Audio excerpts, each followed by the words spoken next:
So I'm going to call our meeting to order at 6:04. I have an item to add to our executive session. We have some attorney-client communication that we need to speak to a short portion of our time with, and that's under VSA 1313A1F. We have a new minute taker, so when you're making a motion, if you would give your name, that'll be helpful so that she can catch that because she hasn't met us all. Thank you, Danielle. Okay, and I sent a message out, but just to let everybody know, the reason we scheduled the meeting this way is we were expecting select board members to join us, and we are having some select board members join us, and I wanted to be respectful of their time and not have them have to wait to the end of our meeting. So we moved the executive session to the beginning, and so we could start right away, address our four topics in executive session, and then go into our regular course of the meeting where we'll take our public comment. Then I was just trying to really plan it so that a majority of people who we needed in an executive session weren't waiting a long time for us. So I need a motion. Some of our reasons for going into executive session don't require that we determine disadvantage. Some do. Our attorney-client privilege doesn't, and that will be a small portion, as I said. We also need to go in under Title I VSA 5313A, evaluation of an employee and appointment of a public officer. Title I VSA 5313A 1A contracts. And as I wrote in my chair notes, the potential to discussing these in public session could put us at a disadvantage. For example, the evaluation of an employee in a public session could be perceived as violating the employee's rights regarding performance. And regarding contracts like our labor contracts, discussion on an agreement we're in process could disadvantage the district by jeopardizing the work that has already taken place and the work to be completed. So I need a motion to determine that discussion of these topics would put us at a disadvantage. So moved. Okay, that's Krista Serena. Second, Steve. Any discussion?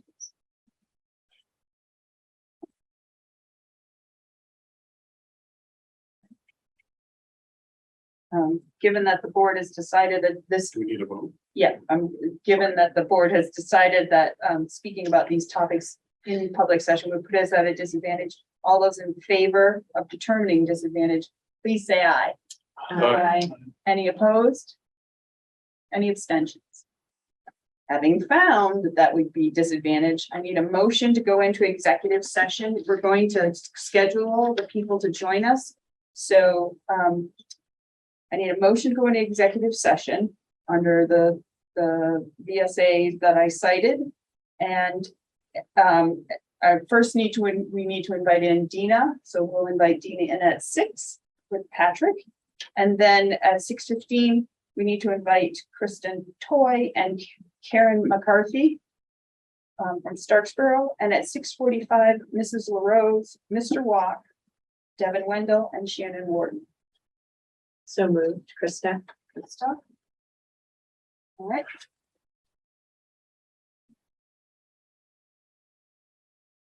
The second, Second, Steve. Bernie. Steve Rooney. All right, all those in favor of going into executive session, please say aye. Aye. Any opposed? Any abstentions? All right, so we'll go in at 6:09.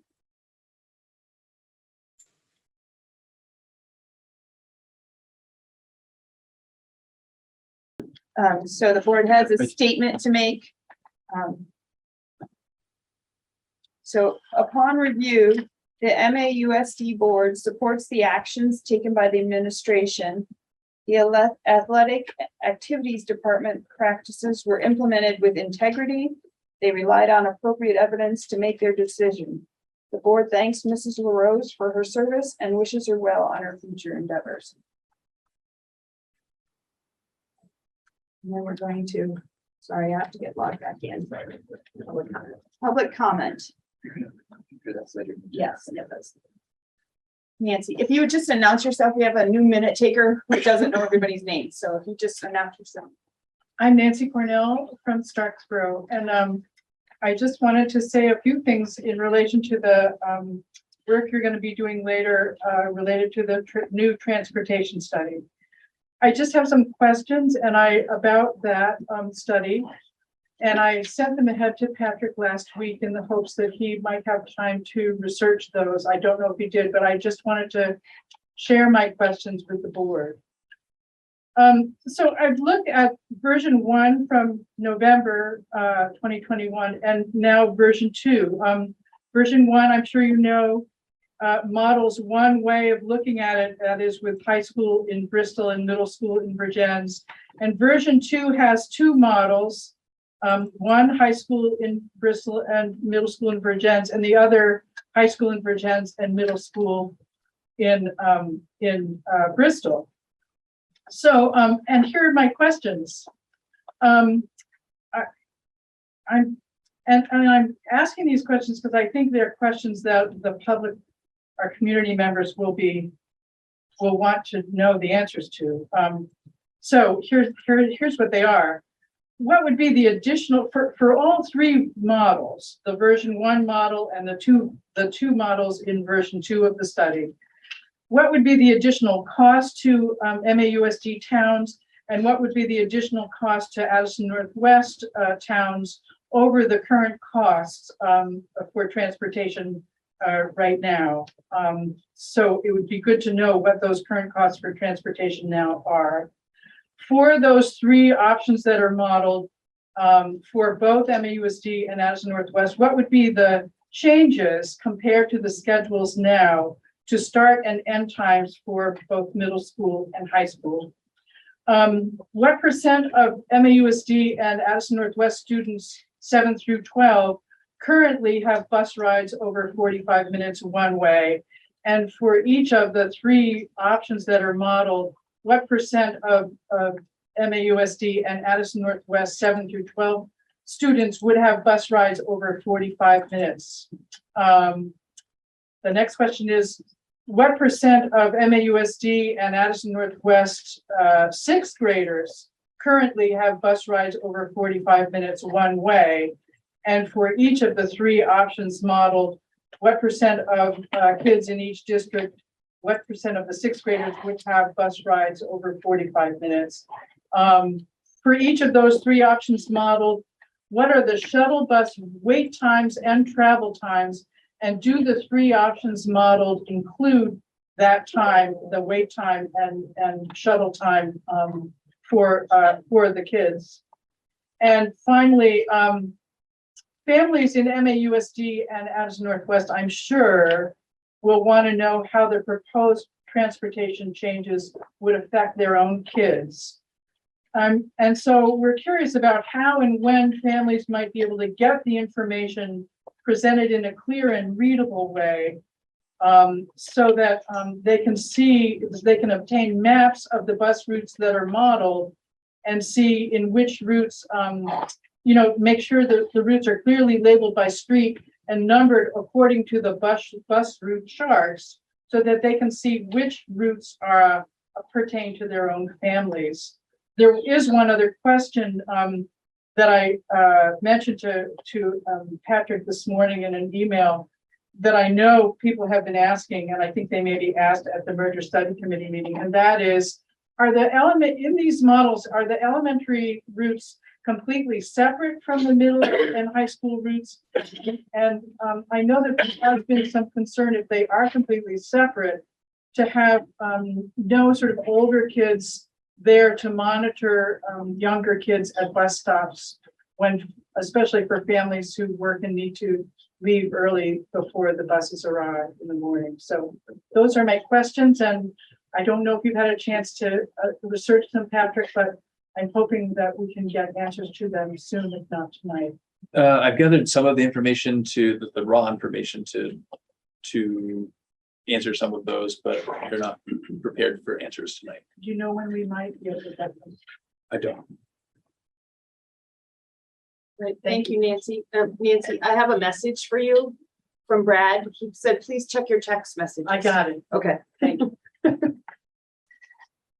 All right. Is there any other public comment? Steve. No, that's a.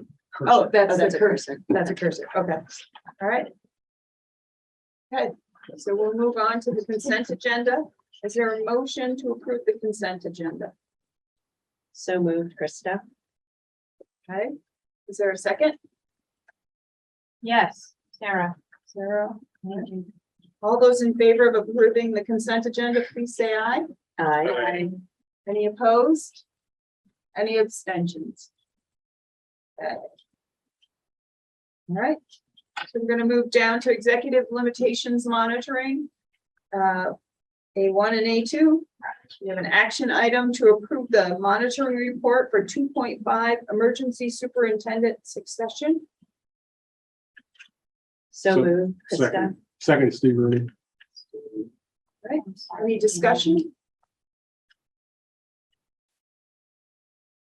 Is this the same succession plan that we've had for the past several years, just with a few names changed with position changes? It is, yep.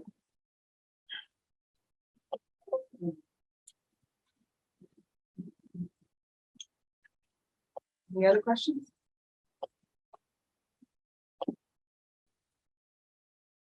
All right, I have a question for you. Based on the information provided, does the board find that the superintendent's interpretation is reasonable? Yes or no? Yes. Yeah. Right.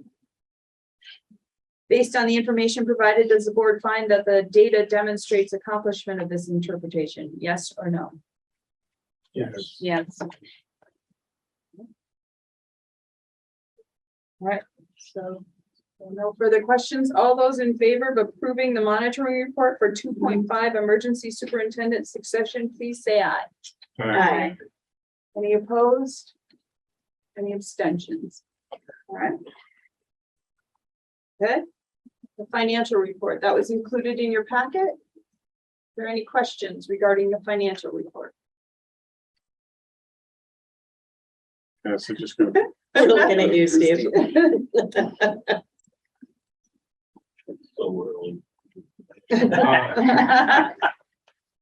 Boy, in the capital expenses, there's a $400,000 building improvements, 470 negative delta right now.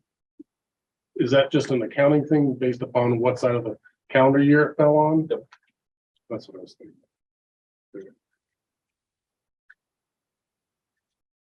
Because that's a carryover. It is.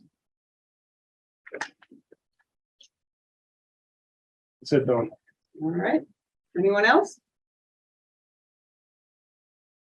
Okay. All right, and we will move along. Down to board management and governance, A3 and A4, an action item to approve the monitoring report 3.1 unity of control. So moved, Krista.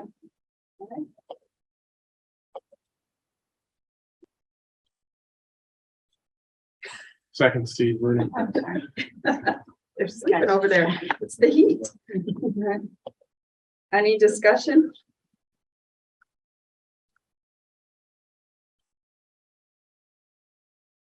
Looks great. Thank you. All right, based on the information provided, does the board find that the board's interpretation is reasonable? Yes. Yes. All right. Based on the information provided, does the board find that the data demonstrates the accomplishment of this interpretation? Yes or no? All those in favor of approving the monitoring report for 3.1 unity of control, please say aye. Aye. Any opposed?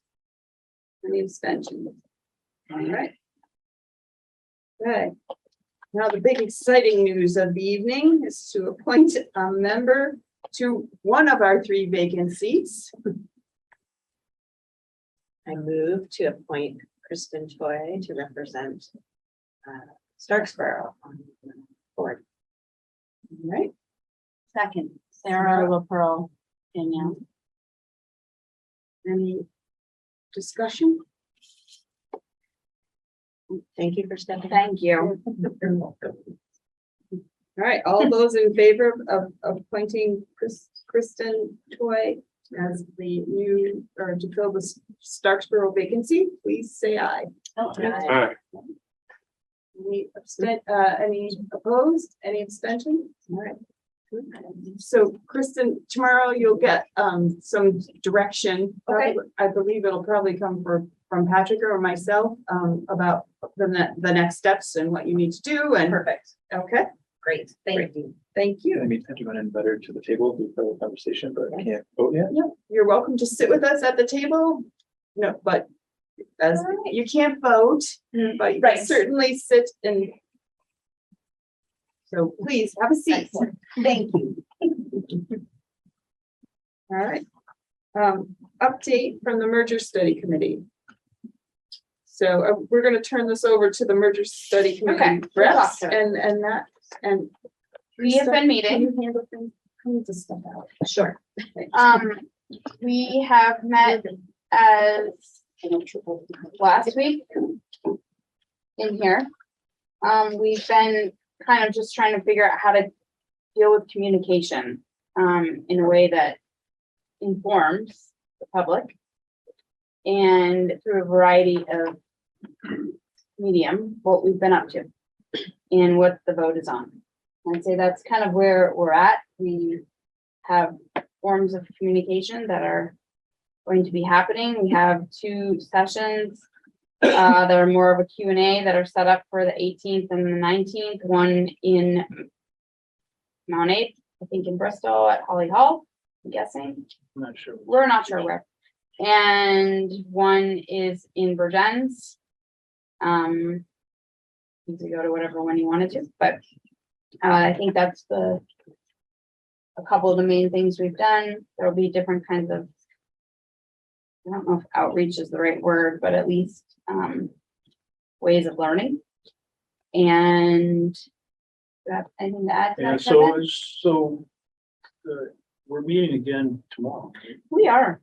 Online. Which is an online, unplanned meeting to keep things going. There's really 4 different strategies or topics. I'm gonna call them topics, but there's Topics. approaches to the communication. One is sort of a 5 whys. Why are we doing it? The second one is more aspirational about what the potentials for the future could be. The third one is more of the mechanics of the articles. And then the fourth one is anticipating or trying to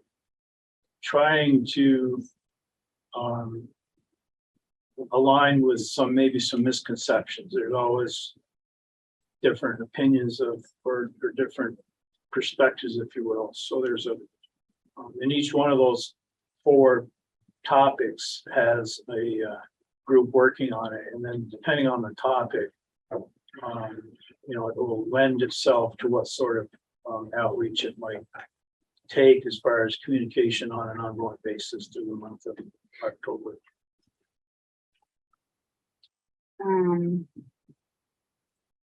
Really where we're at That's is kind of where we're at.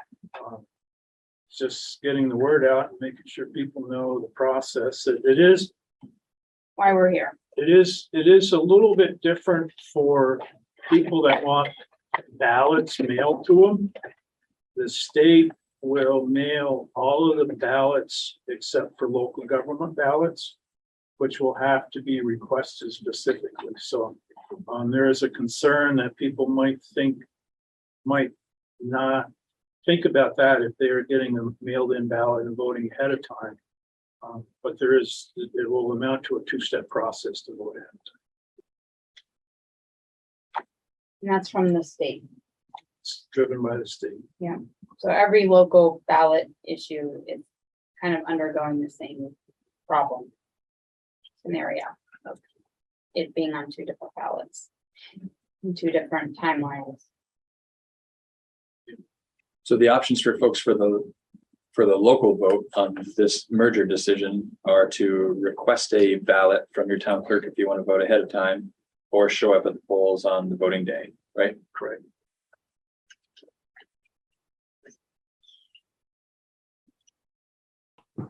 I just had a quick question.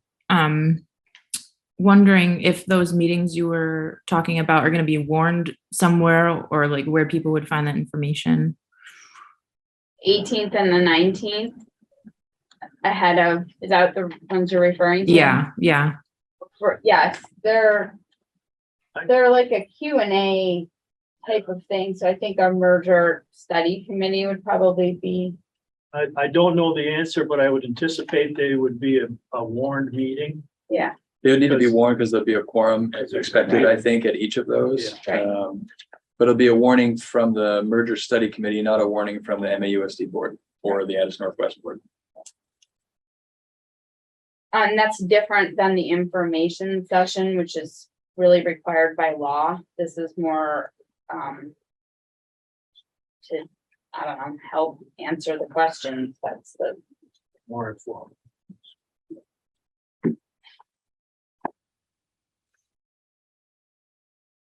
Any other questions?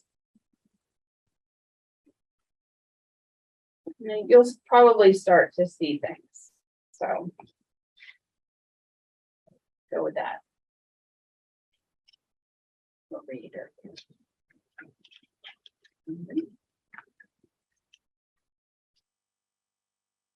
Next item is update, the discussion, the updated transportation study. And I'll kick this off with first a little context setting. So at the retreat, there was talk about a resolution being made by the board. One of the main wonderings that the board was left with before sort of coming around to feeling comfortable making a resolution was wanting more information around the transportation component of this. And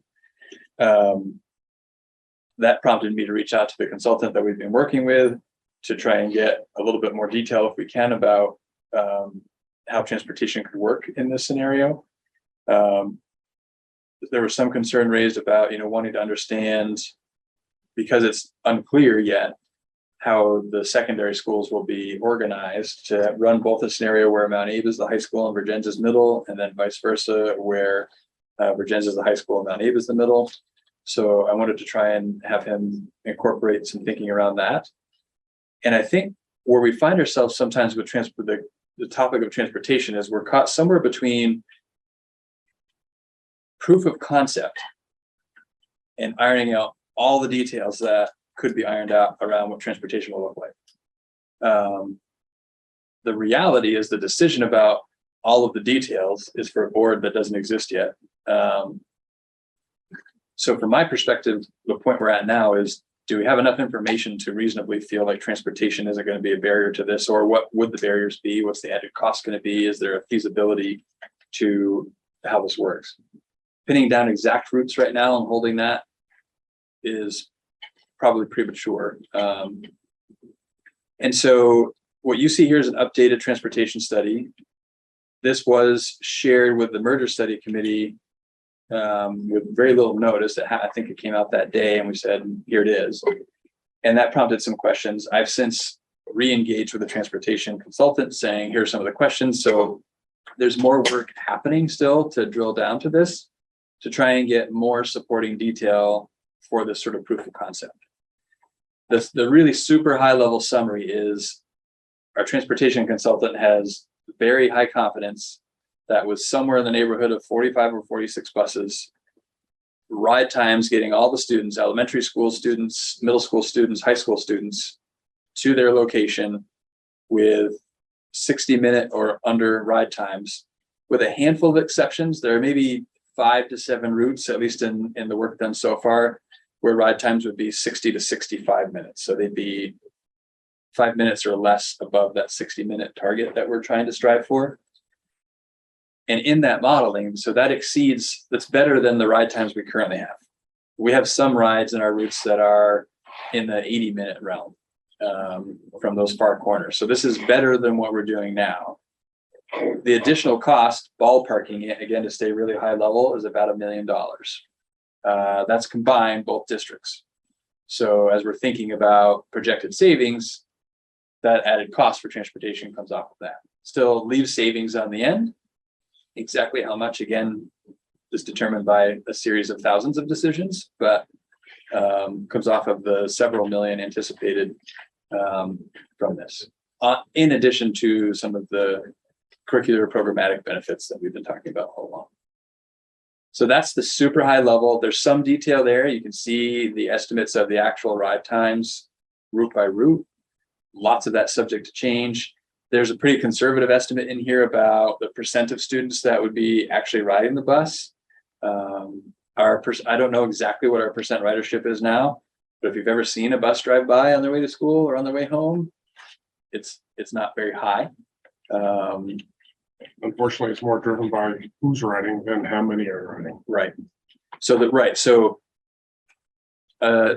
Somebody at the 10% far end is going to drive the whole route. right. And that's the thing. So a 10% reduction example in ridership has an impact on the number of bus routes we run, but a minimal impact, because if 50 kids get on the bus or 10 kids get on the bus, if you're going out to pick the kid up at the end of that route, it's not going to have a significant impact on the number of bus routes and number of buses and ride time and things. So that's super high level. Unfortunately, Tim, who's the consultant, couldn't be here tonight to really dive deeper into the weeds. I'm going to resist trying to go there with you. This is his world. I'd rather look for an opportunity to go deeper into the weeds if that's what you're interested in at a future meeting. October 11th is an option. It's complicated for that date because there are other things that are sort of targeted for that meeting, but he is available at that date, which is your next scheduled meeting.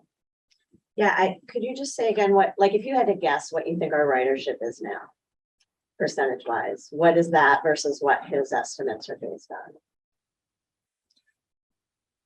You said they were conservative. Yeah, they're conservative in that he's assuming more students will ride than I think is likely to ride. Well, he does 2 levels here, right? Or 2 or 3 levels, yeah. So you can Of kind of dial ridership. that. Well, Oh, his base Okay. model is he assumes everybody's riding. Right. The second, what I thought was the second tier was he did take a stab at trying, even though he doesn't have the data as to who's specific exactly numbers, riding, yeah, sure. Yeah, but he tried to take a stab at,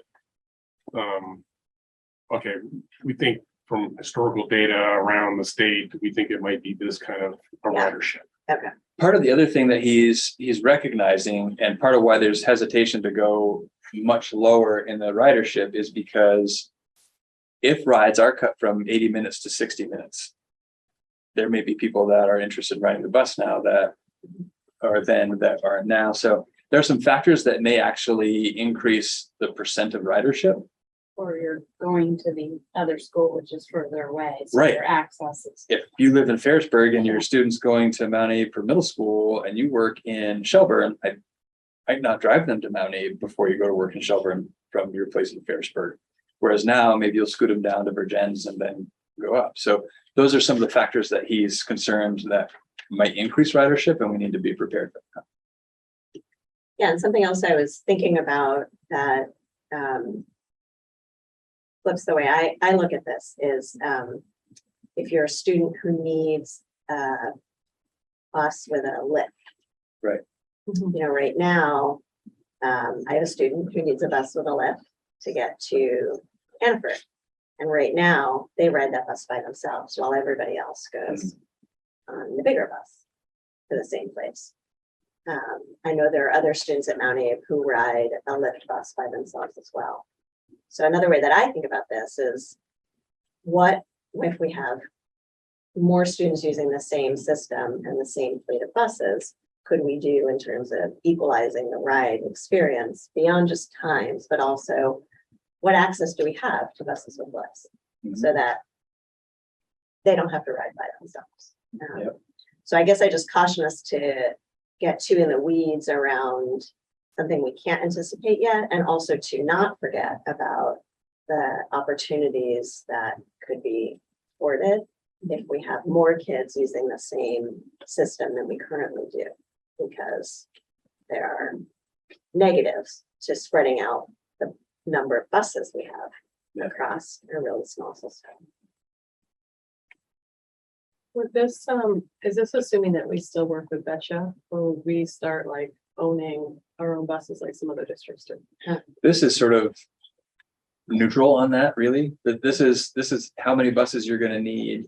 There's an approximation on the cost piece just to try and get a sense of what the delta would be. It does project into the future, make some assumptions about what cost might be. What the cost per bus is probably does differ between if we own our own fleet or if we subcontract. Frankly, I'm not sure which one would be higher. And I think it's important to note, this assumes, so we talked about this requires more buses to keep the ride time lower. This assumes we can get drivers. And historically, getting buses hasn't been a problem, but manufacturing is complicated right now. So it assumes we can get buses. So those are, I just want to be transparent. And bus that drivers. Right, exactly. So both drivers and the actual physical buses securing additional of each of those is a challenge, as lots of other things are challenges along the same lines right now. What's the delta in the fleet size between the two districts and the, I'm sorry, can you speak up a little bit? what's the delta in the fleet size? So the two districts currently run 29 buses combined. I think that's accurate when all are running, and we often have a driver's out today and we don't have anyone to take their spot. So we need to trim that route. So there, it's somewhat variable, but 29, I think we run 19, Addison Northwest runs 10. And this proposes in the neighborhood of 45, 46, I think is when the sugar's out is where the consultant thinks will land. I think you saw Slide a couple 17. of different options here. Slide So 17. that's listed on the baseline on the one of the Yeah. first slides. Right. And it does show the, the route configuration and things, and these samples show in a scenario where Virgins is the high school, Mount Eve is the middle school, that requires more buses than the alternative where Mount Eve is the high school and Virgins is the middle school. Pretty substantially. I thought there might have been like 10 more buses or something. It was surprising. Yeah, So we didn't get into the weeds of why that is, As time. but it's pretty significant. Well, if you look at how many buses Mount Ave has today compared to Virgins, the population is much heavier in this district than it is in Virgins. Yeah. So it sort of makes sense. You're losing the local Bristol. right, all Yeah, the so- walking kids have to now be bused. And when you think about Bristol, the Bristol Village percentage of student enrollment for MAUSD compared to the Virgins city enrollment percentage, I bet that's a much higher percentage for Addison Northwest than Bristol is for it. Because the Bristol's the only true sort of village where many kids are going to be walking is Bristol Village. No other town has a village other than a couple of houses that are really realistic to be walking from with sidewalk infrastructure and other things. I used to bike every day. Karen, Hi, I was wondering if there's any considerations made due to the busing shortage, like the staffing shortage that we've experienced. How there's been a lack of bus drivers in the state. And I know this sort of projects like how many buses we will need in order to hold these times and these routes. So I'm just wondering if we had any questions in about that or no. Is the question about how would we go about securing more bus drivers? Is that what I think I'm hearing? Either that or what would it look like if we weren't able to secure the amount of buses that we needed, right? Because that's a reality too. Yeah, I think that's a valid question. And I don't know the answer. I mean, I can tell you what the current practice is when we can't get a driver for a bus because they're out sick and there's no one to replace them, that route gets cut. And then they rearrange the routes of the buses and the times, and we send an email and a phone message out to families saying, this route's not happening, and so here's your new pickup time. And they sort of rearrange around that. Presumably, we'd have to do something similar in this scenario if we could only fill, 12 of the 15 routes or something. We'd have to readjust all the other routes to account for that, which probably drives that 60-minute ride time up. And that's sort of how it's at play now.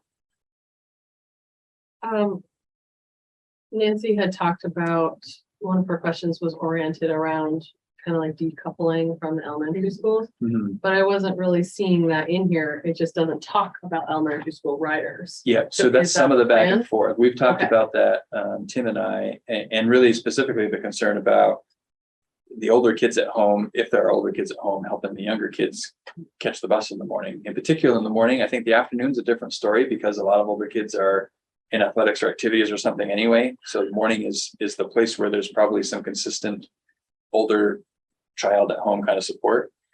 And so what he's modeling and still fits within that broad strokes of ride time, number of buses is, and even what's behind the scenes and some of the details and what you see here is buses would pick up elementary school students first, bring them to the elementary school, turn around, make another route, go pick up the secondary students. So that has the older students at home to help the younger students get on the bus and get to their elementary school. Then they turn around and we're trying to figure out somewhere between a 30 and 60 minute sort of differential in start and end time for schools enables that turnaround to go and run those routes. I think that was part of one of your questions, Nancy. The latest email I got from him today was he thinks a 30-minute differential. Like if the secondary schools start 30 minutes later than the elementary school, that might buy enough time. Feels tight to me. It's really his thing. So we're kind of going with that, but somewhere in that 30 to 60 anyway. 60 for sure works, which basically does sort of, I would say it quasi decouples and kind of frees, it doesn't free necessarily.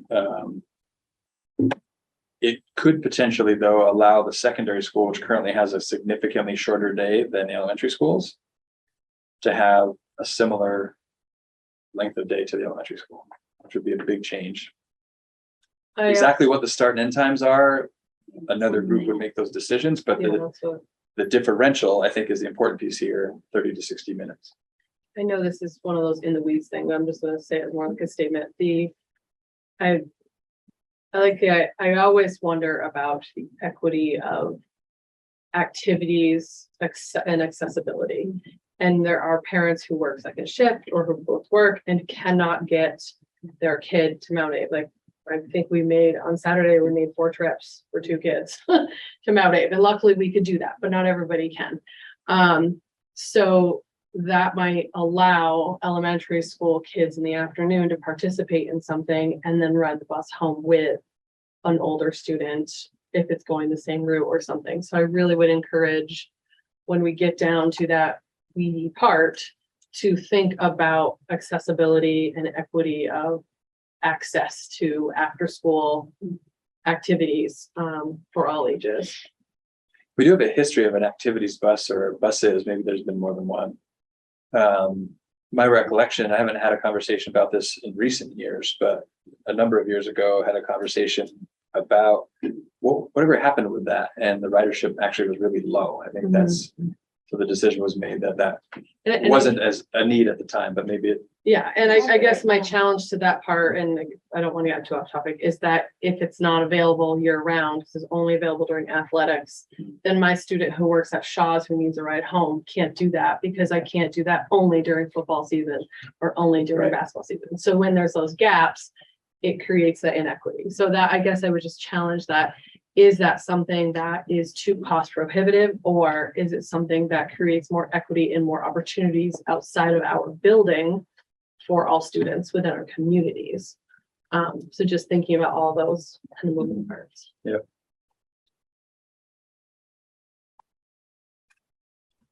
Kind of like think also of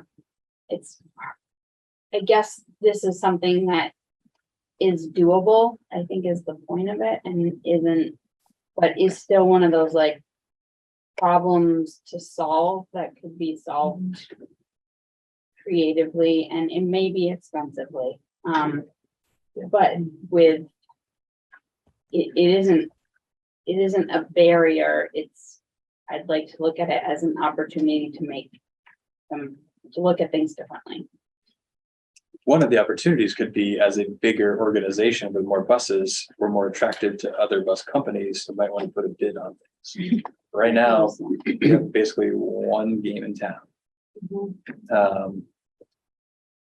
So this could have an impact there.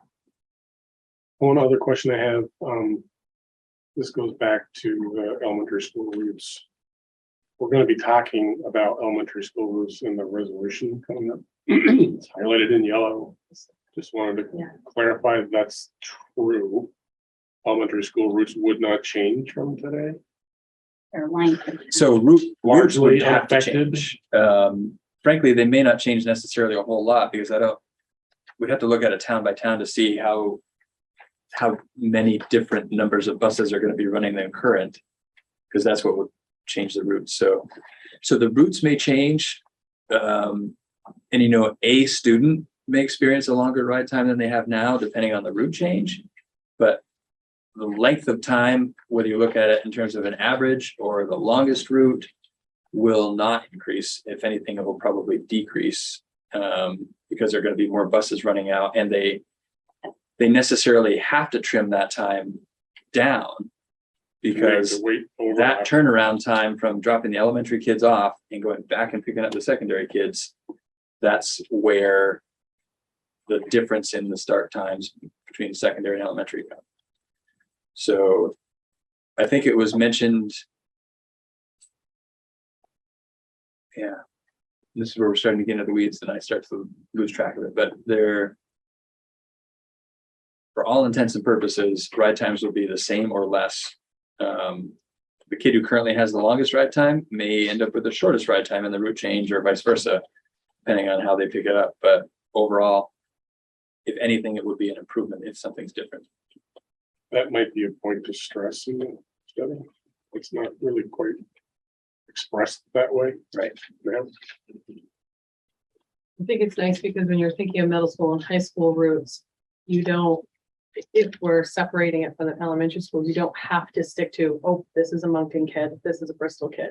Because there are many kids that live, inches from, that are in Starksville, that live inches from Moncton. So just, Mhm. Maybe that kid doesn't have to go all through Starksville. They can just get picked up by the bus that happens to carry mostly Moncton kids. Because they're all going to middle school, so it doesn't matter. Yeah. And that might be beneficial to some families. And just to confirm, and this I think relates to some questions that you had to, Nancy, or at least one. What you see here is actually not the shuttle option. Mhm. I'm sorry, I didn't hear you. It's not the shuttle option. To get the ride times down to where we wanted in the additional buses, what he's finding is more direct routes that don't congregate at one of the secondary schools to gather all the kids and then send them in a shuttle. That's no longer the more effective way, or efficient way in terms of keep ride times where we're targeting. So the ride times that are shown in the charts are total, the ride times for the routes, that's total time. From home to their destination school, whichever one that is, yeah. That's helpful.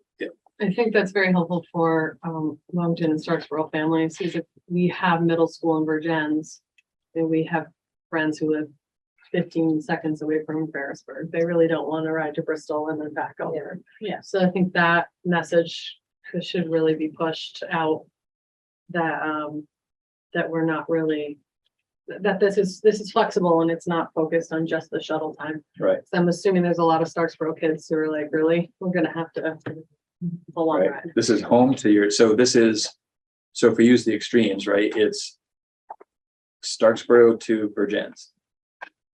63 minutes or something on the furthest end of that route. So if you've ever driven Starksboro to Virgins, that's pretty close to a direct route. And that's part of what drives the number of buses we need up to be able to hit the ride time goals that we have of that 60-minute mark. On the flip side, it's Ferrisburg maybe to Mount Aid. Is there comparable? And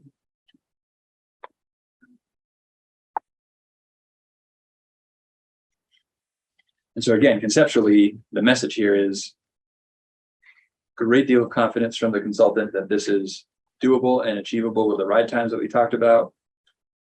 There's added cost, which is not a surprise, and it will always be more of an added cost than any of us wish it was. And it's a very real question about securing the buses, securing the drivers. And he's willing to come to a future meeting if drilling deeper is needed. Is he? The merger study committee got that? Are they discussing this study? There was a brief discussion at the last We meeting, already looked at it.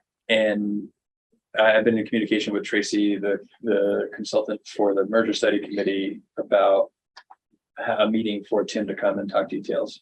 Not tomorrow night, but we're looking at maybe October 3rd, I think is the next meeting.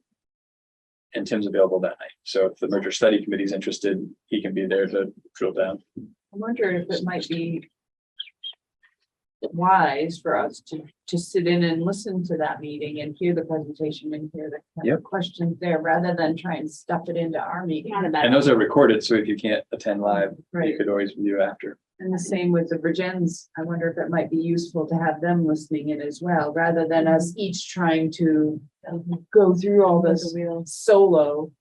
I wonder if just listening in and hearing that meeting. Sarah, If you have a specific question that maybe I haven't thought of, you could filter it through someone on the committee, send them to Kevin. That was smooth. didn't say it, Krista. One thing I was thinking about, and it kind of relates to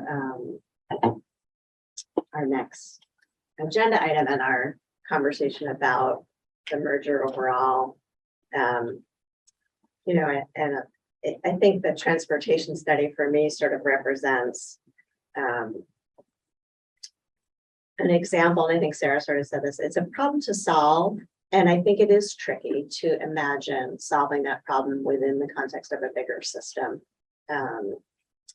And I think that it will be really important if we were to merge for that new board to consider community input into what makes sense as well. And I think, you know, you mentioned something from your perspective, I mentioned something, we're just two people representing a really big community.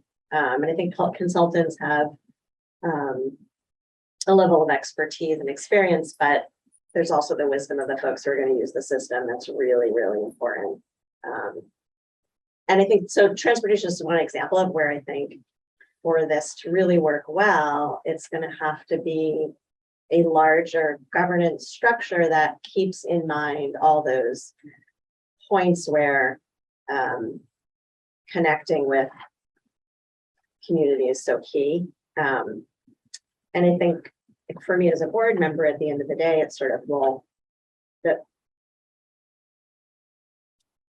are these problems more easily solved within a bigger system? You know, do we have, there are going to be things we will give up, and there are going to be things that we will gain.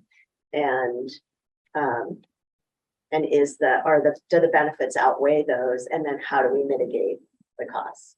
And it really isn't about financials. I mean, I think what we're trying to do is ensure further tax increases, and also that we have a viable district in terms of the number of kids in each class. But I think there's also the costs of what kids have access to and what they won't have access to, and how we solve those problems. So I don't know, sorry, I'm pontificating, but as I think about transportation, it seems like such a good example of, we can imagine what we think would work. We can ask a consultant to do that for us. But whatever we do, we have to be asking people who are going to use it, and we have to figure out how to meet those needs and determine which system is better able to do that. One of the things we talked about, Tim, the consultant, and I, was the difference between design and implementation. And I'm thinking about that in terms of what you're saying. Like you can design a great system. Implementing that in a way that's efficient and effective, that everybody feels is the way it ought to be done, sometimes can be a very different sort of challenge. I think one thing that's getting lost in this whole discussion is, true, we're going to have a district with 9 towns in it.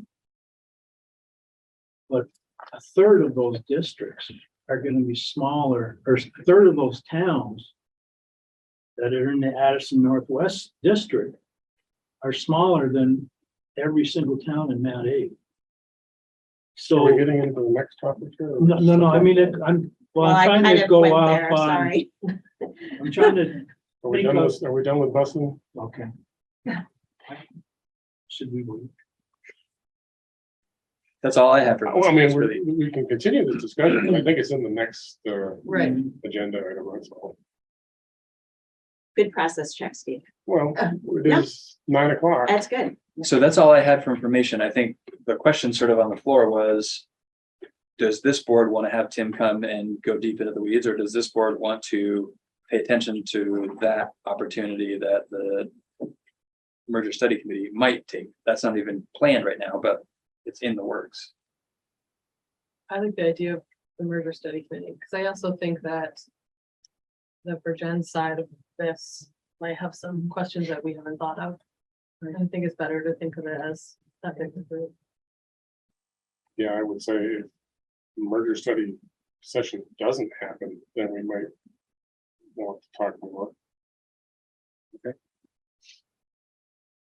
Maybe you two can push it from your. See if you can encourage it as well. I don't really want to do it twice.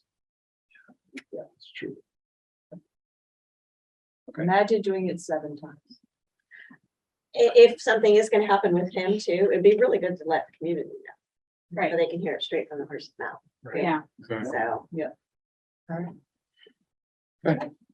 So our next item is an action item, a board resolution on the merger. Remember, an action item can always be, the action could be to take no action.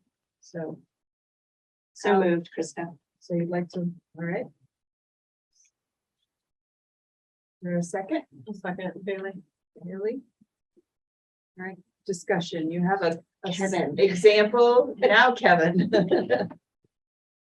So I'll just drop the conversation and point I was trying to make with Krista, but, so this is in format of a resolution, so there's a bunch of whereases in here and everything, and it doesn't, whether it needs to be that pompous or not, I don't know. But, it tries to lay out the advantages and to some degree the disadvantages that the merger study committee has found and should be relatable to our district.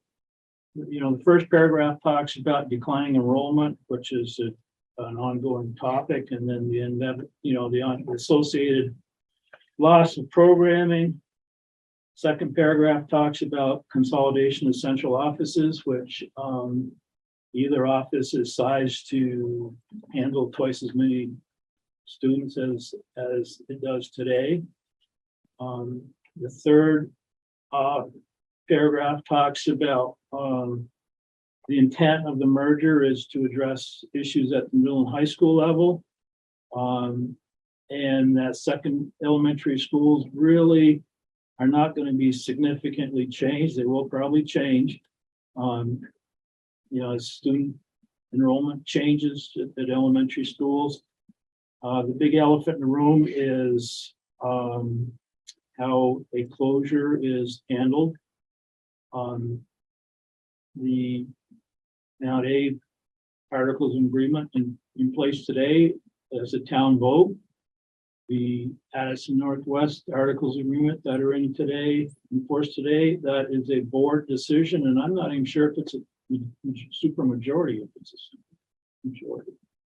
Good question. I'm not entirely clear. I was gonna check, but I didn't, but anyways, board decisions. So this is probably the biggest debate through one of the biggest debates through the merger process, and there was this compromise that was decided where it would be a super majority vote of the board and then the town in order to affect the closing of an elementary school. You said 10, Kevin, I think district though is what you meant. I'm sorry, yes, Yeah. district votes. Thank you. The next one paragraph talks about transition. There's been a lot of concern about how the transition is in the articles. first year is status quo. Not to say there couldn't be some agreeable changes, but it's primarily status quo, two different districts, just the budgets are combined. Following years would address consolidation at the central office, and then past that would be student programming, and that would be where you would probably start figuring out what the shape of the middle and high school might be, I would imagine. The next paragraph talks about budgeting, where all too often we talk about cost savings, but we're talking about cost avoidances in a sense, essentially that are designed or hopefully will offset any sort of reduced state revenue from declining the student numbers. Then the last, well, the next to last paragraph talks about downsides, which, you know, we just had a lengthy conversation about transportation that really illustrates there's a lot of variables that can be on the table with a wide range of costs. The existing elementary school transportation is in yellow because at the time it didn't seem like we were, maybe we still aren't exactly sure what that looks like. If that's a fair statement or not, it sounds like after we talked about it tonight, it might be. And then there's some other things, and they may be more soft disadvantages, if you will, which campus is going to be the high school and which campus is going to be the middle school. Loss of identity of a school's mascot or identity, Eagles in the case of Mount Abra, and Commodores in the case of Virgins. But in the end, the merger study committee found that the advantages outweigh the disadvantages significantly. So the conclusion of this is that we as a board would support the findings of the merger study committee, that there are significant benefits that outweigh any sort of disadvantage in a merger.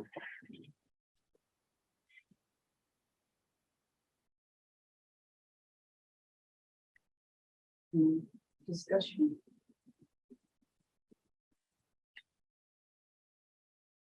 I mean, I don't know if we.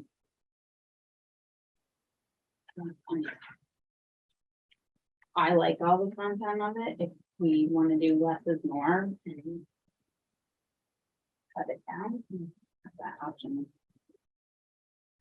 I was wondering, because this is the first, I think this, well, we got it with the agenda. I was just trying to decide if we need to chew on the actual text. Yeah. Or talk about it more here and then, I don't know. I actually like more language. I think it's helpful for us and our community. What do you want to work with? Yeah, I don't know. I mean, maybe we don't need to. One thing I think, I don't know how you weave this in, but you know, this notion of sort of recognizing that shift to a bigger governance structure is going to require a really strong commitment to engagement with communities. And I don't know what exactly you were going to say before, Kevin, about, you know, it's 9 towns, but they're really small. But I think, you know, each of those towns still really values its voice and its contribution. And so I think sort of recognizing that is still really important, and that, you know, there's got to be a way to sustain that connection. You know, even within the larger structure. And I don't know exactly how to say that, but I think it's important to acknowledge that and to name it somehow. Bailey? I agree that more information is better. I'm just wondering if it can be visually presented differently, maybe with like bullets or something in some of the paragraphs. I'm just thinking if, you know, I'm home with my million kids, I'm probably not gonna sit down and read all this, but if there were bullets, I'd be like, oh, this talks about school closure, that's what really matters to me. Oh, huh, 2/3 vote, oh, okay. And that might like draw my attention to different spots, so maybe some highlighting and just visualizing it a little differently. And I do wonder what Kevin was saying about like, do we need the whereas and kind of the what feels more like jargon or technical pieces? If we're trying to speak to our community, then not everybody in our community reads and speaks like that. So I'd rather just be like a neighbor talking instead of like, I don't know, a lawyer talking, I guess. Sarah? I don't really want to respond to Chris's comment, but I think I'm going to. Okay. Just in I feel like the governance structure we almost have the same number of people on the board. We're all representing, like New Haven, currently I'm the only one, New Haven still has 1. Bristol has 4, it currently has maybe 5. Like the difference isn't that extreme, I think, in the governance structure. I think the area that it covers, and then it covers 2 more towns, is different, or 2 more schools. But it doesn't, but the actual like structure of how it operates, I don't find, and I mean, it is different. It's like a weighted voting. It's there is every voice at the table. That was done on, I think, on purpose to make sure that every town was fully represented, but wasn't, in the vote wasn't always represented, that was more with that sort of like with the law. But I do think I get what you're saying with the community outreach thing, but I just think it's a greater geographical area than it is, which is complicated, but I'm just throwing that out there. I don't think the board's that much bigger or more, or that you have less representation. I don't know if that's what you're indicating. Yeah, and I don't know the right words, Okay. and my words or what I'm trying to express might actually not connect with facts, but I think feeling of something moving farther away from your connection. Okay. So, and I don't know how to say that. Right. Governance might be the wrong word. But I know it was talked about a lot with Act 46. Right. What I think for folks feel like is a shifting away is probably real, but at the same time, there's also this opportunity to be gained from that is, ensuring all kids can get what they need. And so that bridge of community is hugely important. So I think there's a certain amount of fear with that concern. And participation is what you want to make of it too. And the merger study committee talked quite a bit about the makeup of the board to be sensitive to the smaller towns, if you will. And then if you have these 3 towns, these 3 small towns I was talking about, all 3 of them are smaller than any town in MAUSD, has a person at the table to talk and bring perspective, even though when there's an action, their voice is proportionate to their population. But nonetheless, they have a weighted discussion at the table. So then it's like the people in those towns feed information to their representative, gets the information. Right. And I think That's the part. Yeah, and I think that work of feeding the information or getting the input, it's a lot of even just in our district to really, I think we're starting to really get an idea how to do community engagement well. And so I guess I'm just saying it would be even more important, and you need to be a big investment and commitment to ensure that that folks have a way to connect with what's happening in their schools. Yeah, the whole thing, really what needs to address is the equity of the board. It's what I'm hearing you say or not? The linkage. The linkage. Thank you. I think that's what I want to piggyback off too, that the perception that I'm hearing in around town is that we're getting too big, we're getting too far away from our town and our school. And the decisions are being made over here or up here, where that all of that is very true of the voice and the weighted voting and everything, but that's not really the perception, or that doesn't really matter per se to the people who really just want to be able to sit down and talk and have their voice heard and then get information back. And I think that communication they don't feel is happening, but again, like people are welcome to come here, they're welcome to email us, there's lots of ways to interact and to participate. And not everybody is choosing to do that. So how do we balance that out? And I think it just needs to be acknowledged and maybe put in here somewhere that maybe is an area for growth in a bigger board with more town. Liz? I think it could be in there as an area of focus and growth. And I just wouldn't underestimate the importance of still the PTO, right? Like your direct connection with your school, volunteering and doing all of those things that you do along with your kids. So this doesn't take away any of that communicating with your principal, all of that. So you still have that. And yep. I don't know. And in some ways, I think that if we were able to, at some point, figure out the school-based councils or, and something that maybe was, to continue that conversation and figuring out what those could look like. So, and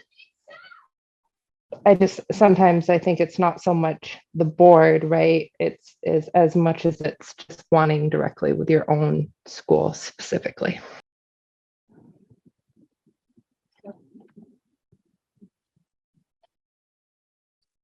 Anyone else?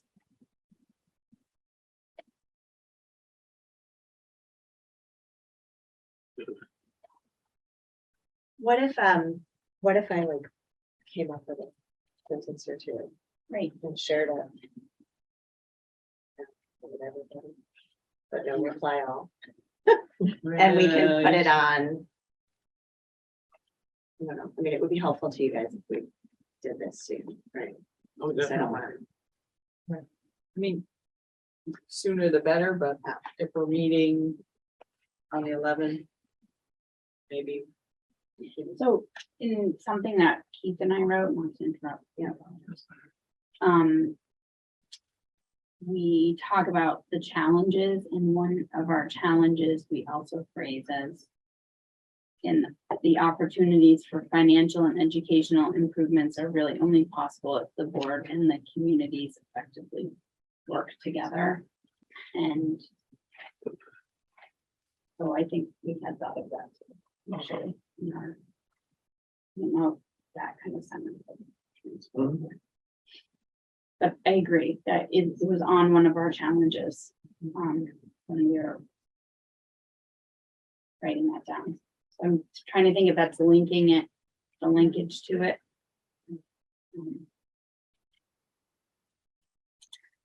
We're talking about the the timing component there. I'd be curious to hear, Sarah and Kevin's thoughts on the impact of decision tonight versus the 11th. I think those are sort of the two options for a resolution to be acted upon by the board.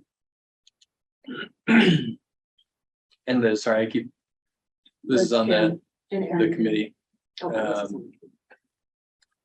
Chris Pearsall's the other one, but she's not here tonight.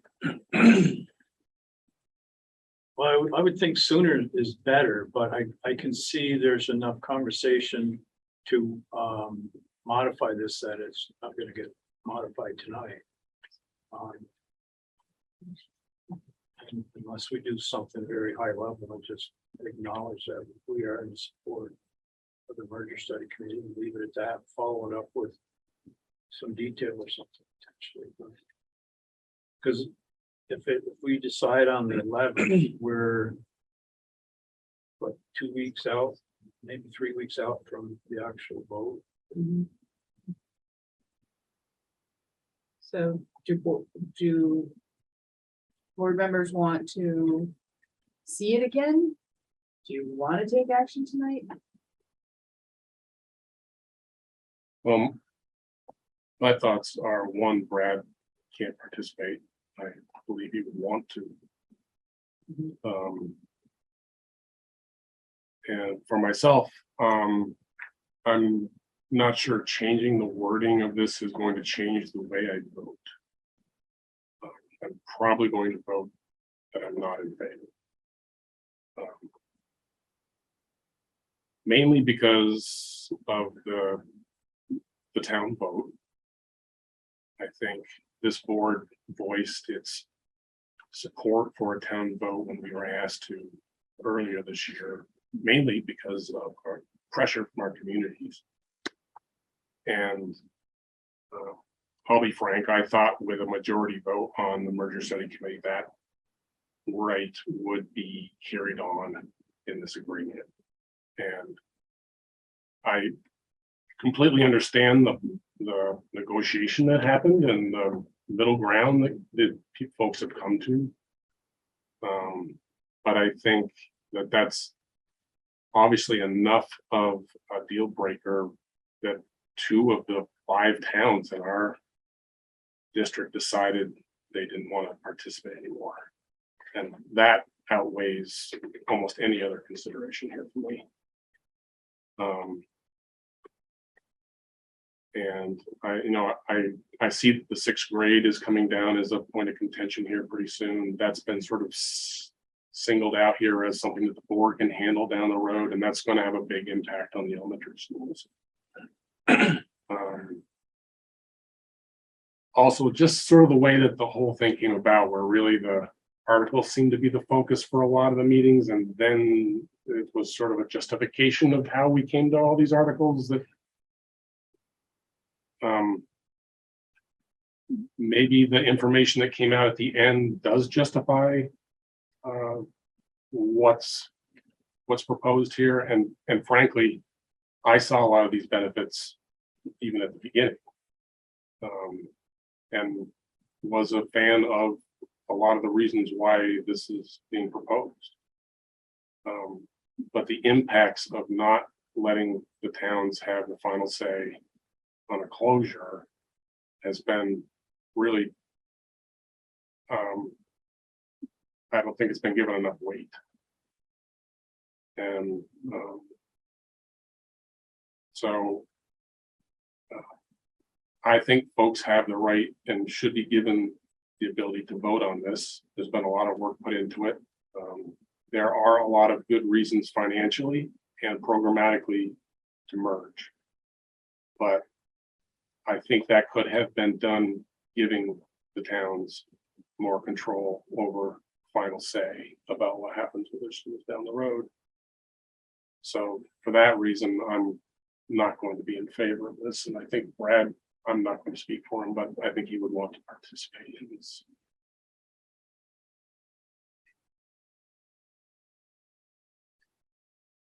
Well, then we have a motion, but I understand in the interest of time, it sounds like that we should bring this back at another meeting, so we'll have to vote. I mean, people could vote to go ahead with this tonight. I'm just letting you know my personal position. So. Okay, so the action was a board resolution on the merger. All those in favor of a board resolution? Wait a second, are we all in agreement that we're gonna vote on it, or? You have to, you have it on the table already. Yeah, we either say yes or no. Right. The fallacy, I guess, is No, we could say There's- we're gonna table it. you could modify. You could vote it down and table it. Yeah. Or vote it Yeah, actually, I don't know how exactly. Could you make a Doing what you're gonna do. friendly amendment? I guess, Robert's rules aside, I guess I'm just wondering, do we still want to vote tonight? And then we'll figure out how you make that happen or not happen. That was just my question. I didn't know if anybody had anything. You might want to amend the motion.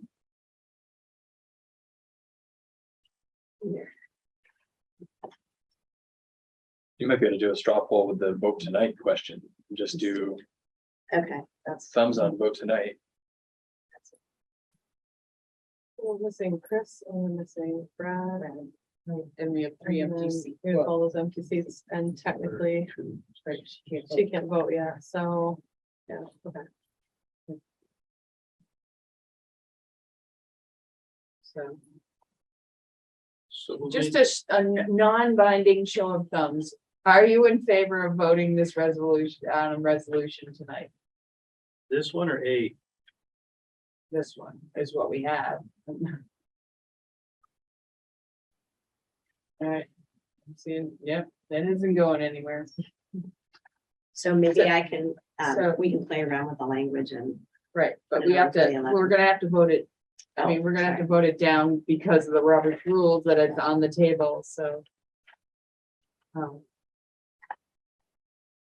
Or withdraw, can you withdraw? Can I withdraw the motion? Sure. I withdraw the motion. All right.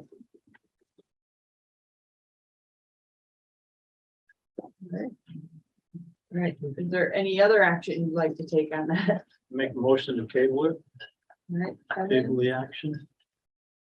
All right. Deep. Is there a second on that motion? To table it? Second, Bailey, any discussion? It may be stating the obvious, but I'll maybe go ahead and state the obvious. Presumably, the last opportunity for this board to take action on a resolution in a way that has any impact on anything is probably the next meeting. Postponing beyond that, I think puts us at October 20. I think, Yeah. unless you say otherwise, the general thing of Robert's rules is it's taken up at the next meeting unless you say it's taken up at another. But just in terms of preparedness at the next meeting to take action and whatever homework needs to happen in between sessions. So did I hear before that Chris is gonna wordsmith this? Yeah. Sounds good to me. And it could even be, and you sort of alluded to this, you could wordsmith it, distribute it. Yeah, People can send feedback to Dawn. Yeah. And then you and Dawn can connect to do any tweaking ahead of the October 11th meeting is that okay? with in the hopes of having something that's had some vetting. Yeah, because there was the other thing you highlighted. So, Anyway, Yeah, okay. yes. okay. So all those in favor of tabling this resolution until the next meeting, please say aye. Any opposed? Any abstention? All right. The discussion to review the options for the board work plan, option 1 and option 2 were included. I don't know if you want to pull up one option and. Patrick- Kristen, do you have your phone with you? I can send you some of this if you want to look. Or you can go on the MAUSD You can sit site. next to me, I've got my. That works too. Yeah, and you can actually not have to swim. You could sit right here next to you, start. Oh, there you go. Come on. Make a block. Make a block. Hey. Fine. Morning, people. I actually thought both of these looked great. So I was struggling to figure out which one was better.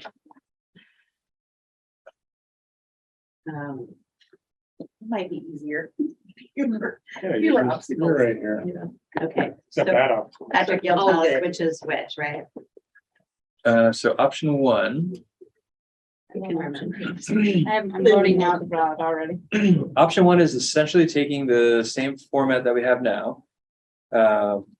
So it keeps the meeting schedule happening horizontally, and then sort of the topic areas are on the vertical axis.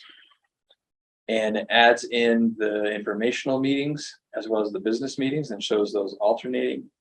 And the topic categories are policy governance, board business, and then playing around with a few different things, informational / future focus / committees. Those are all sort of concepts that have fit into the other meeting that we've committed to.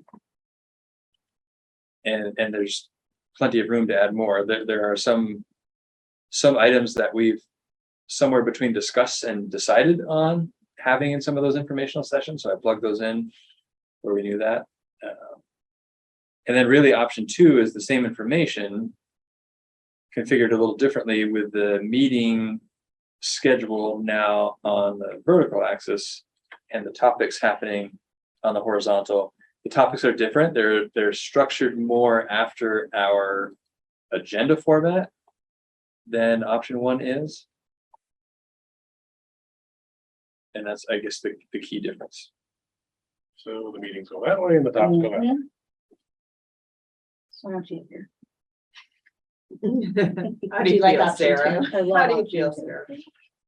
Shall we vote? Well, We should talk- that's the Sorry. next item. So Sorry. let everybody, did everybody look at it and they I have? already said I thought they both were great, so I'm happy with either one. Okay. All right. One question might be, since you're using this to build your agendas, how do you feel about it? I know you normally don't talk about stuff much, but what's your feeling about it? I like the second one better because I lose track when I go like this Yeah, and have there to you go go. like this at the same time. I I like just that. Slam dunk this. I like the second option. Thank you for asking. I don't often get asked my opinion. Well, So true.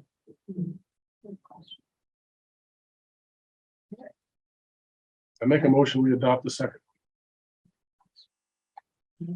Steve, is there a second? Krista. Krista. Any discussion? The second one.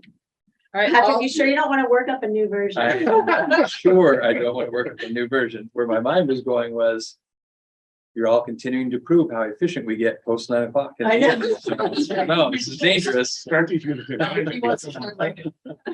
All those in favor of approving the board work plan displayed in option 2, please say aye. Aye. Any opposed?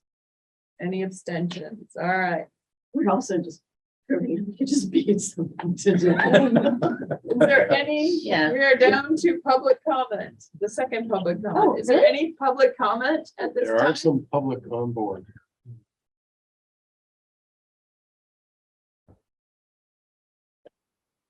Give a minute, sometimes it's hard to find the button. I wonder who the mystery D is. All right. Not seeing any hands. Okay, the next item is a sort of new item. It's so take a look at your board work plan, Option 2. option 2. And it's allows for some meeting preparation, additional items to be considered at our next meeting. Krista. Yeah, so if I could just, first let folks know, because I don't know if this whole group knows that we're going to be meeting with the staff from 7 to 8 PM on the 11th, so that's confirmed, which is really great. And so we have, Which staff, like any? The staff. it's being open to whomever, so Yeah. hopefully we'll have an idea of how many people that Okay. is beforehand. And this is one of our 3 times a year when we have a staff discussion. Awesome. Right, and so they reached out and they want to talk about the merger. And so it's really gonna be a conversation and we'll send an agenda in advance for that portion of the meeting that we're working on with Elizabeth from the staff side, so I just want to make sure people knew that was definitely happening. And then the other thing I just wanted to say is that I'm putting in a plug also to revisit the ownership linkage plan and the idea of a guiding question or focus for that one. That would be included on the 11th Well, that's what we're hearing. to discuss. I had a question about the group writing of the 4.1. Yes, How do you envision that working? well. Do we all want to write our own versions of it and bring them to the table and see which one we like best, or? I envisioned it more as a, here's the interpretation. And sort of at the table. What's the evidence, right? What's the evidence? And so, Sometimes evidence needs a while to go find. right, so in preparation for this meeting, what you might want to be doing for 4.1 is reading through the report. And then if you think of some evidence, grab a piece of it and bring it with you at the time so you can spell it. That'll save us. Well, we did this. When did we do that? So, and Right. you don't have to have a ton of them. I think if you know, because in looking at other policy governance districts, we do long monitoring reports where others are more short and concise. So you don't need 4 examples for one. We could practice writing a short and concise monitoring. report. It would be, yeah.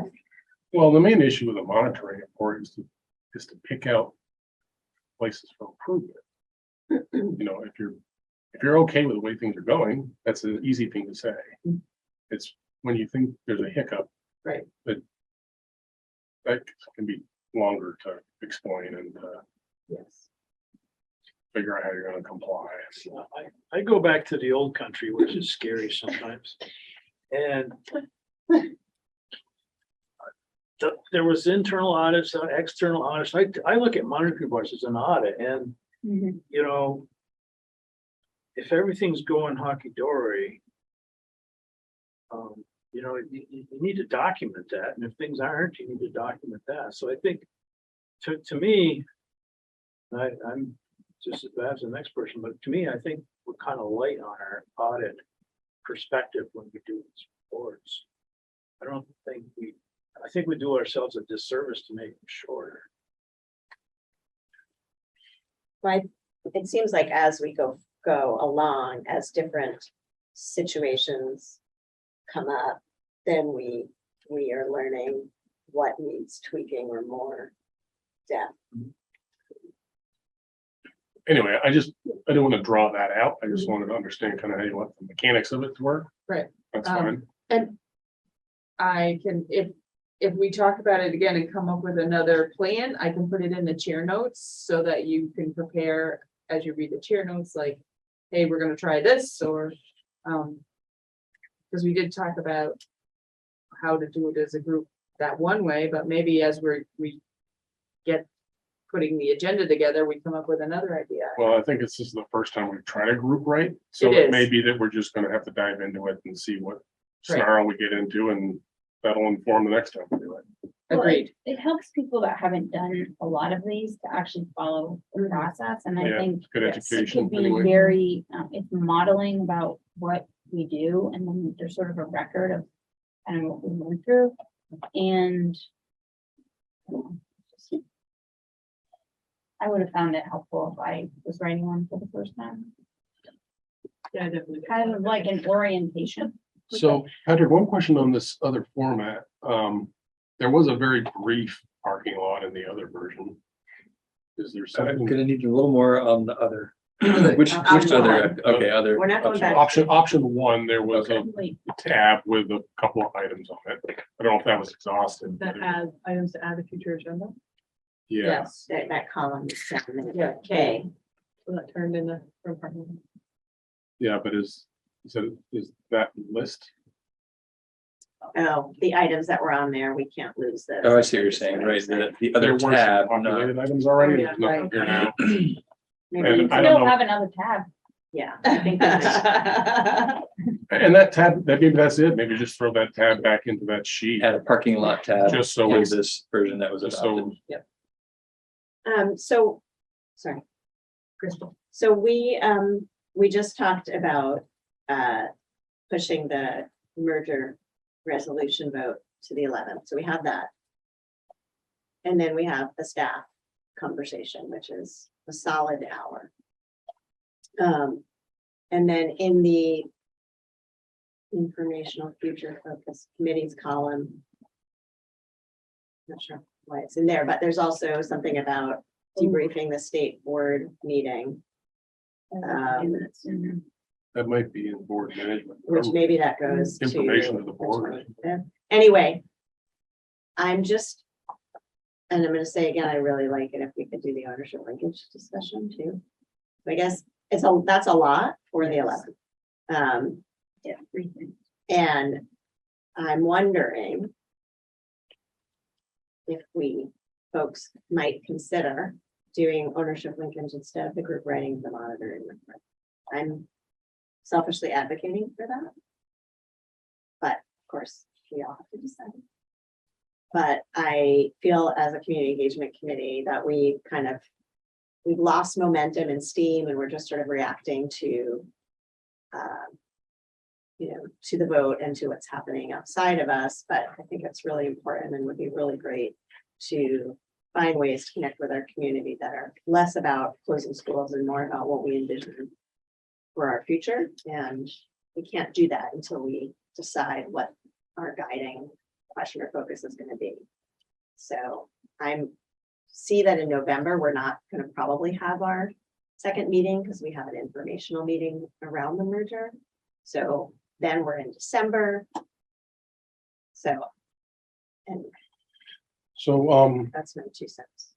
is the 4.1 kind of in its normal slot here, Don? Or was that? Or, That was what we talked about. but I mean, when we weren't group writing it, when it was assigned to somebody, was it at this time of the calendar, or was it earlier or later? Is this? I think we can kind of Go back to that other option, I think is where we'll see it. The only reason I ask is, that's our self-imposed, it's self-imposed, right? and if it could be parceled in with another monitoring report that somebody else was doing. So that, like, if we're just reviewing somebody's monitoring report, it's a lot shorter than writing one Right. in the middle of the meeting. We could lump those two together What's up, Kristen? and then let Kristen have let Krista have this block. I mean, I think the idea with the writing it together was that, we talked about maybe folks were interested in having a policy governance committee, but know that we might not have the capacity for another committee. So could we do that work together? So this is like a group process thing versus a business thing. But it would so I don't know. I mean, I guess it could happen in another regular meeting, or it gets punted till December. As someone who hasn't done one yet. I would love to, I'm still a little confused on how exactly to figure all that out and find all that. So I would love to go through the process, whether it be on my own time with somebody, I'm fine with that, but mine isn't until May, but I definitely am like, I don't want to do it. Maybe we do more of a, maybe we do a sort of a mini group writing project where we just sort of walk down through for folks the process of doing one. We might be able to fit in a couple of thoughts about this one particular thing while we're doing it, but not try to resolve it. And And then let you have the majority of that time for the other topic, which I frankly do agree is more important. 15 But minutes. that way you get the training piece in and I'm really even okay with somebody taking one that's already well written and putting like notes on it and highlighted like, hey, this is where you find this is where you find your evidence, this is what you do, like, because although I'm reading them, I still am pretty lost on how I'm going to create one. So is it worth a 2-hour additional meeting sometime in November where the board just sits together as sort of a mini retreat and works on it? Nothing else. It's a writer's retreat. I guess the question is, do we do that, or do we wait till our December? I just know. It's like budget. December, budget, there's stuff there's activities with everybody's kids and. So then we would have 3 meetings, and we have the merger study info meeting. Right, which On we're the not first. running. We're not running. So we have our board meeting on 15. I mean, Is there a time where we could just like 2 hours mini board retreat, Just regular on there. retreat. And that's it, nothing else. And You gonna have any food? That sounds fine. Oh. I'm cool with it. Well, maybe some idea. cookies. I did a meeting. Erin's rubbing her eyes. I know, I gotta. All right, so we can work out that detail and then give Krista the time, so we'll move that. 4 point. I mean, part of me might also use that to kind of simultaneously work on mine as I'm doing it. So I feel like it would be really helpful for me to be doing one, kind of like, okay, well, here's the one I have. I'm kind of mimicking that process at the same time. And so it doesn't need to be in this format.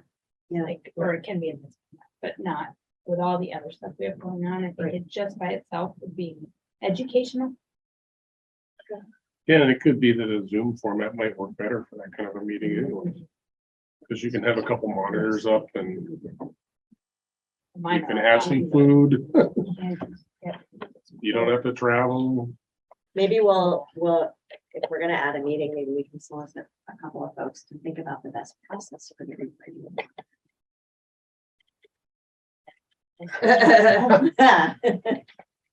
All right.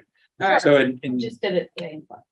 in keeping with the interest in making the board work plan more of a living document, Yes, we have this items to add to future agenda yes. column. so The only thing I have in here that I added to tonight's meeting is board adoption of merger resolution. That's going to the October 11th, and I added it to the October 11th row on here already. I Yeah. think that's where we landed, right? There's anything else added? Oh, And now we just need to move that group rating thing Right. to be added in November. did we ever come to a resolution on how we were gonna deal with the committee structure? Or we gonna We wait? just We were said we're gonna gonna wait till try to after. work- we're gonna try this part first and Yeah. then kind of see like, okay, Right, but if we are going to. We are gonna use the second meeting as a group Group work. yes, committee meeting. Yep. Do we have topics to plug into those future agendas for those committees? Like, is there a finance slot here and a facility slot and a policy governance slot? So first, the committees have to be formed and be given a charge, and yeah, there's a little, Well, if it's the board working on it, then we need a committee. well, then I wouldn't be, it's not a committee. it's No, not a but committee, yeah. I think Right, what so, we're. but I'm saying the board is acting as a committee, even though it's not making a committee. But it would be handling a finance topic. Right, so to that end, I think that policy governance work / committee. Yeah. Is the first example of that, Okay, and that's November. all right. And maybe we need to determine what we would do next. Or you might even say ownership linkage in October was the first example of that. Well, like even the though we first thing I haven't- might do with a policy governance session for a committee would be to develop a policy, creating policy. Which I noticed was missing when I went to go try to build this committee with Sandy the last time. There isn't a policy on how we make policy. Christie, you mentioned ownership linkage in October. Yeah, that, October 11th, what are the guiding questions? right? So we're still trying to move forward on developing a 3-year ownership linkage plan. We tossed around some possible questions. So is that then an item to add to future agendas? No, that's No, No, happening. that's after gonna that. be the agenda item. So we'll have 3 things. The But I'm thinking about, so from tonight's meeting, we identified the linkage as an item to add to future agendas. Yeah, but we said it's going on the 11th. But I'm just trying to It's figure out not, how it's we're not a future operationalizing agenda this, item 'cause- anymore. It's a. It's Why not Because put we- it down at the bottom as another tab? And that's what I'm wondering, like, if I think we, that's so easier. if we use the other option, right? So the board adoption of the merger resolution, we've decided tonight that that's gonna go on October 11th. Mhm. Does that get added to the column that is items to Oh, add to yeah, future agenda? below that. Or guess do so. I only put it in the No, October you 11th? should, portion? you should probably put it in both places. Okay. Double check. And so then the other one, just to be clear,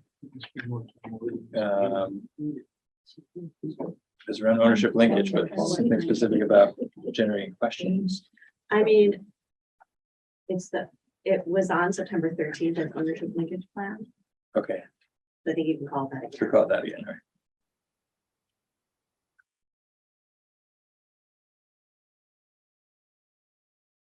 And hopefully we'll get better at this, but I think what I like, and it won't take us on, what I like about this is that we all get a little bit of input into that second meeting, which is, I think, what people were looking for. Yeah, Right. Yeah. that's the one we weren't sure what we were going to do with it, Right. so. All right, so we've got that, the October meeting set. All right. And then the second October meeting will be around the business items that we have to handle. And we can also, at the end of that meeting, talk again about the same topic. November, Yeah. okay. So then the other piece that I have here is communication key points for summarizing this meeting. And we were taking turns, but somewhere along the line it broke down and they stopped coming out. So we, I created a new one and that's linked at the top of the agenda. And it's got some blank spaces in it to fill in with names. And so Kristen's name will go right after mine in that blank space. Where do I But, look for this? so Liz, Board highlight assignments. yeah, right at the top, board Oh, right. highlight assignments. And so Liz is in charge of the highlights from tonight's meeting. Right. So I've made a little list. I'm more of a highlight than a minute taker. I appreciate our minute taker very much. Thank you so much for being here. I wasn't here when you welcomed her in the beginning. So certainly our new Starksboro representative. I know the merger vote warning, the approval of that perhaps. Should there be a link to the updated transportation study? And Already in the. perhaps is there a statement to put in there in the highlights as well? And then anything, so that's really a question on whether or not we have a statement. Yes, we made a statement, and I'm sorry, you guys, my battery died, and that's what cut you out of that meeting. So if you can send that to me, should that be in the highlights? Or is that, I don't know. totally open either way. We can focus on the thinking forward things like our new representative, that we approved the vote warning.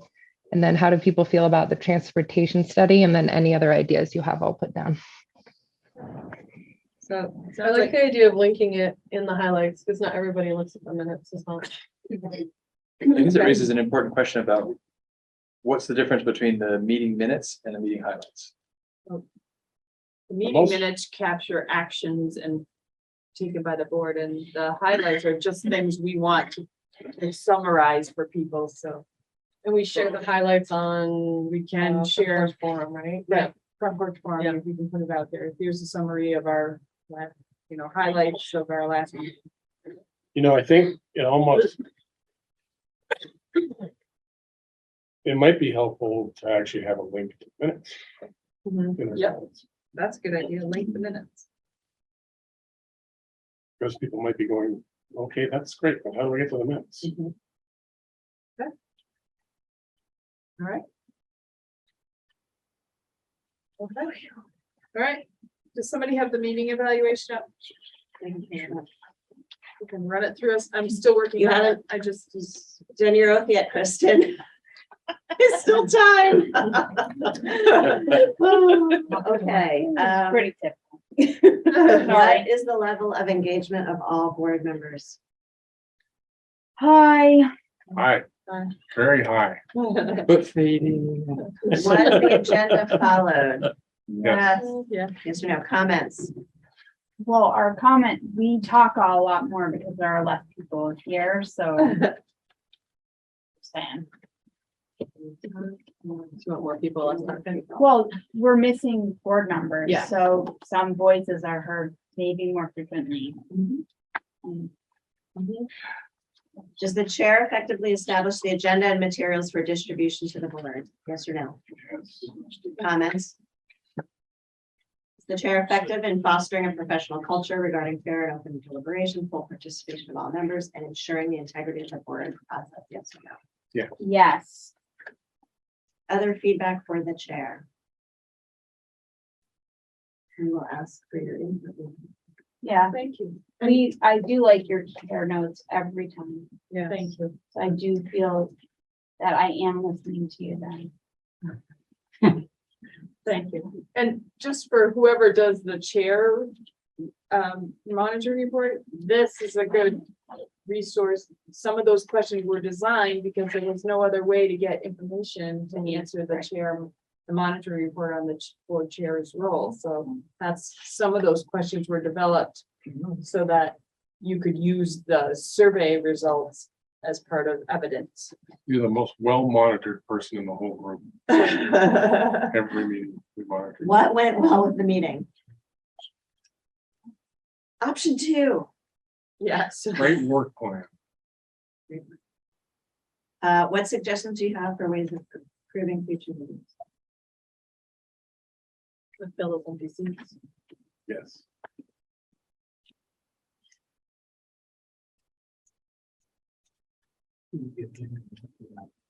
All right, I make a motion to adjourn. All right, there's a motion to adjourn at 10 o'clock by Steve. Is there a second? Yeah. Krista, all those in favor of adjourning at 10 o'clock, please say aye. I. He said, hallelujah. Opposed? Yeah. Any abstention? Thank you all for hanging in there.